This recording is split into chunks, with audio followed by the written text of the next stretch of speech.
Firstly, I'd like to apologize that I haven't been updating my videos as I should be.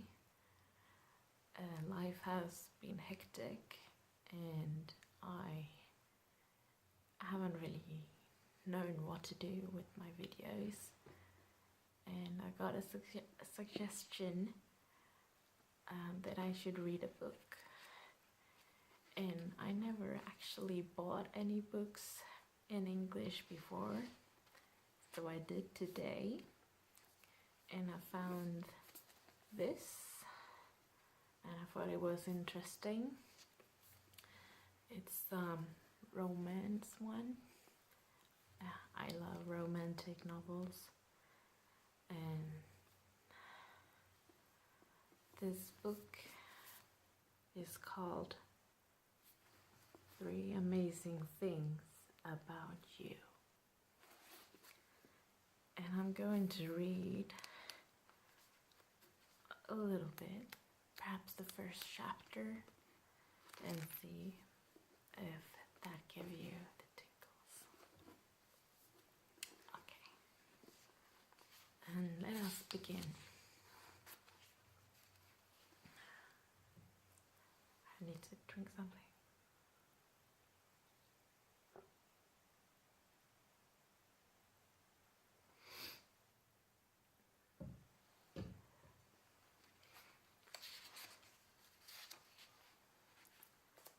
Chapter 1, page 1.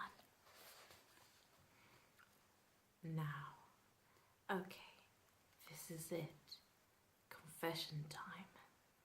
For the last 2 years, I've asked all of you to tell me 3 things about you. And in return, I've never told you anything about me. Which probably hasn't seemed very far, has it? But it's currently 1 o'clock in the morning. I'm in the back of a car being driven down to London, and I've decided to come clean. So here we go. I'm 28, I have cystic fibrosis, and I never actually expected to live this long. The hospital transplant coordinator called 2 hours ago. They have a new pair of lungs for me. I'd never been so scared in my life. Also excited, but mainly scared, because this is a big thing that's about to happen. And since I'm a coward, I can't help picturing the worst case scenario. So now you know the reason for the full disclosure. Basically, if this turns out to be the final entry on this website, you'll understand why.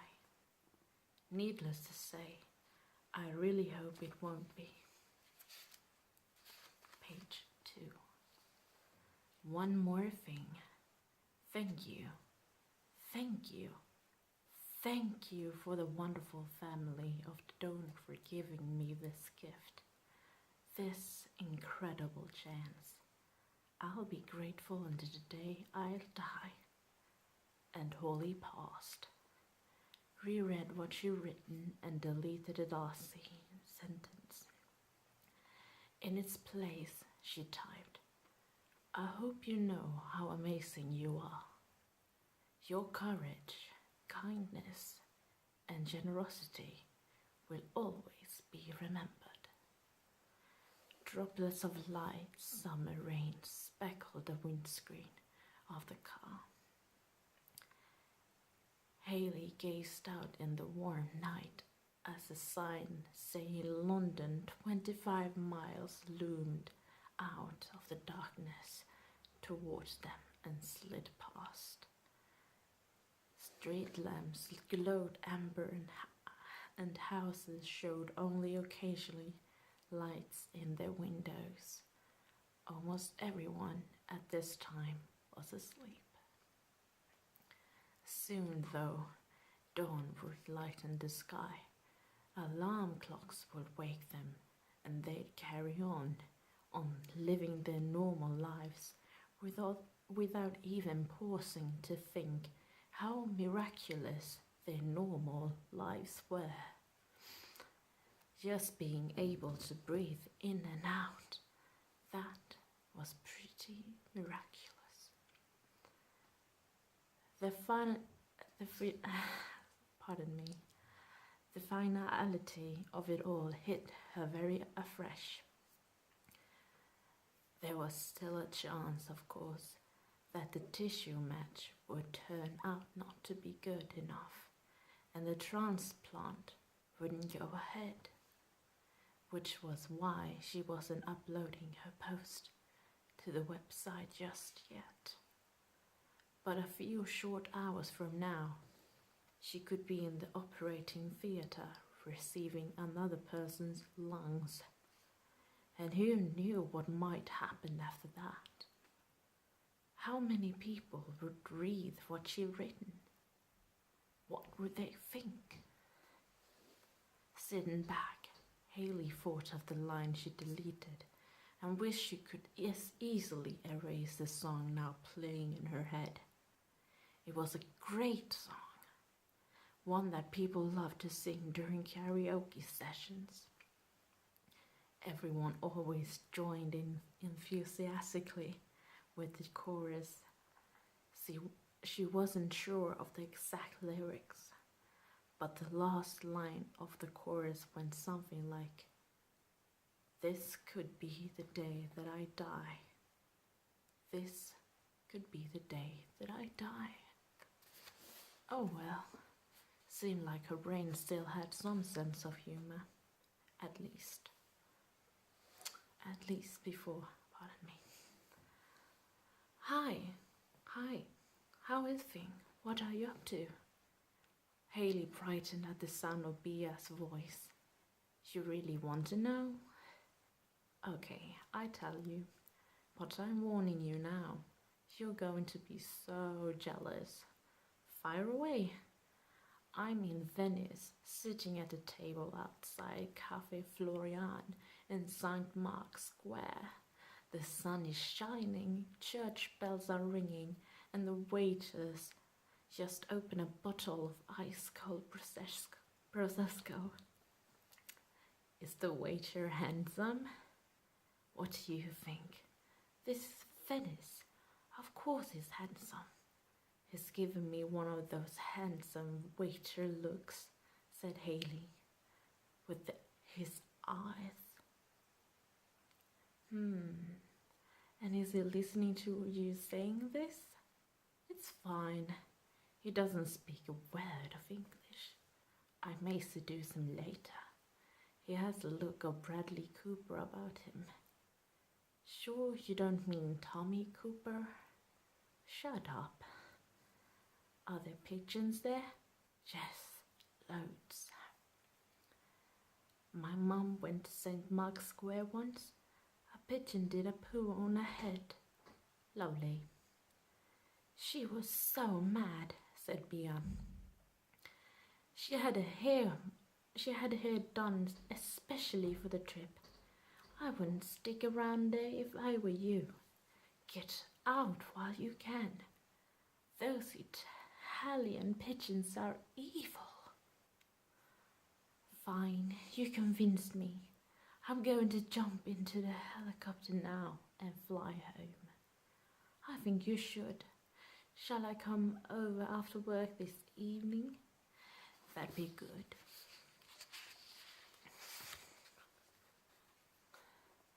Around 7 then. See you later. Bye. Haley put down the phone and straightened her duvet, which had gone crooked again. She pulled herself into a more comfortable sitting position and did her best to adjust the pillows too. There was a definite art to staying in the bed and not having endlessly rearranging yourself, and she had yet to master it. Back arching, shoulders stretching, bottom wiggling and neck tilting all played their part. Having stretched and wriggled and got herself sorted, Haley looked out of the indigo sky as darkness fell. It was the week before Christmas, and multicolored fairy lights were being switched on. From here, she had arguably the best view of the village. To the left, the high street. To the right, the river Windrush with its low stone bridge and the row of honey-colored shops. Hotels and houses on the other side of the water. She could watch everyone coming and going, keep track of people she knew, and also view the progress of tourists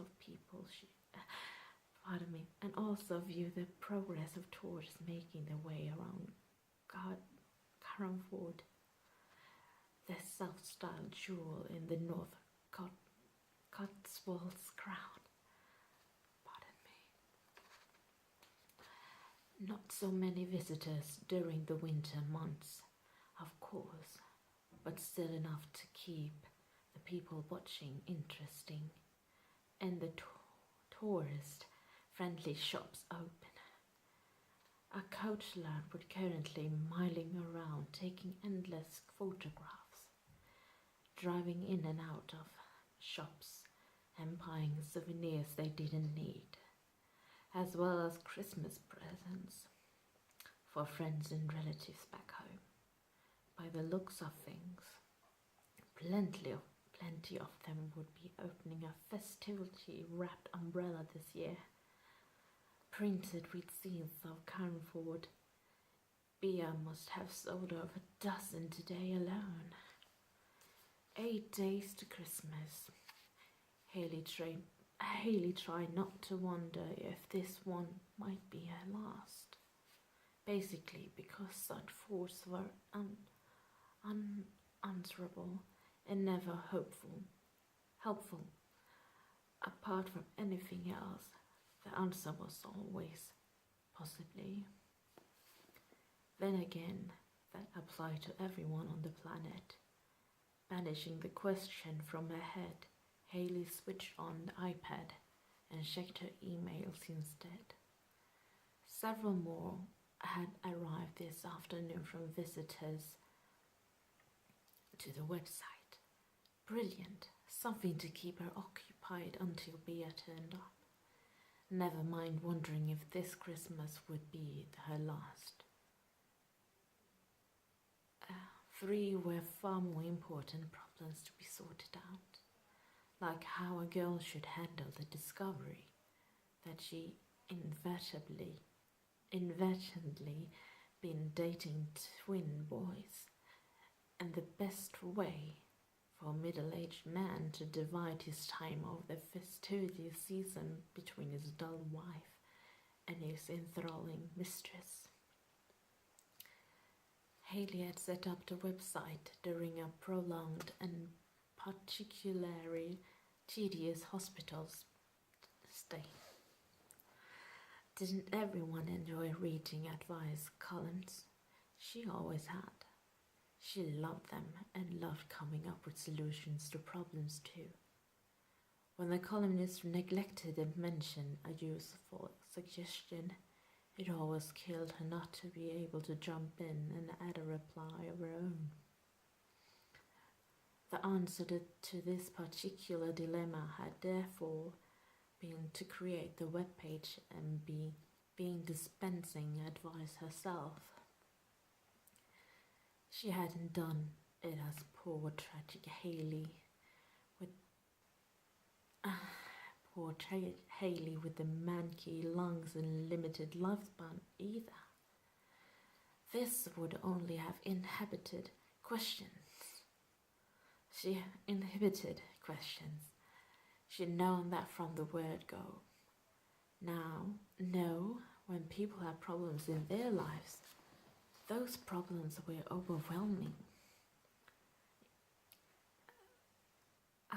overwhelmingly important to them, and everyone simply had to respect that. They certainly mustn't feel as they couldn't compete with the person doling out the advice. So she'd been anonymous from the start, and had remained so. All her readers knew what she was a female.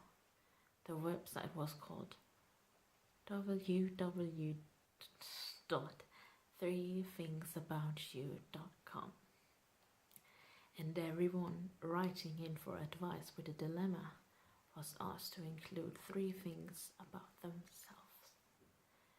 Whether they choose to reveal big or small details was entirely up to them, but it was always an interesting indicator of character, and Haley used them to more fully understand the people who were asking her to advise them.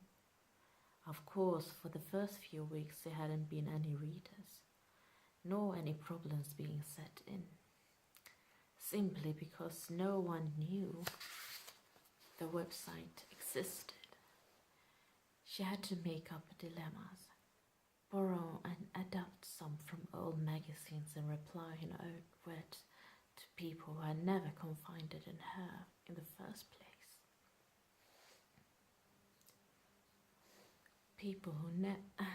But before long, interest had started to grow. Thanks to the power of social networking, people slowly discovered the website and decided they liked it, spread the word to their friends. The number of hits steadily increased, and readers began submitting their own problems, which was good of them and freed Haley up to spend more time researching the relevant issues and compiling the best possible answers. Since then, the popularity of the website had continued to grow. Haley was known to her readers as Rose, which was her middle name. Visitors to the site were welcome to contribute their own advice, but she was the one who decided whether or not it was posted. It was generally agreed that Rose's reply were great, and her rapport with the contributors second to none. She had warmth, wit, and compassion, and the readers appreciated this almost as much as Haley appreciated them in return. She clicked on the first email. Dear Rose, 1. I'm a fireman. 2. I play rugby. 3. I'm afraid of the dark. I'm 46, married for almost 20 years, and my wife doesn't know I like to wear women's underwear. Okay, well, no one does. My problem is that last week my mother-in-law took it upon herself to wash and clean my car while I was at work events. Being the thorough type, she took out the spare tire in the boot and found the bra and knickers underneath. Okay. She has now accused me of having an affair and is demanding I confess all to my life. I know what my mother-in-law is like. She won't rest until I do.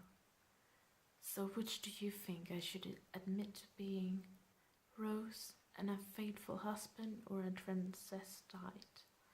I honestly don't know which option you find easier to accept. Okay, the second email said. Dear Rose, 1. I'm ugly. 2. I'm fat. 3. I hate my life. There's this boy in my class and I really like him, but he never looks at me. I thought it was because I wasn't skinny enough, because he seems to like only thin girls. So in October, I stopped eating, and now I lost 3 stone, but he still isn't interested. What's wrong with me? And how can I make him fall in love with me? I just want to be happy. Do you think it'll ever happen if I lose more weight? Help me, Rose. I'm so miserable. I just want to die. Please, please tell me what to do. Haley's heart went out to the desperately unknown, unhappy teenager. She will answer this one first. Poor girl. A bit love bombing probably wouldn't go amiss. And that was chapter 1, guys. And like I said, I would read chapter 1 for you. And the next is actually chapter 2. And I could read one more, but the video will be too long, I mean. So, apologies again for my grammatical errors sometimes.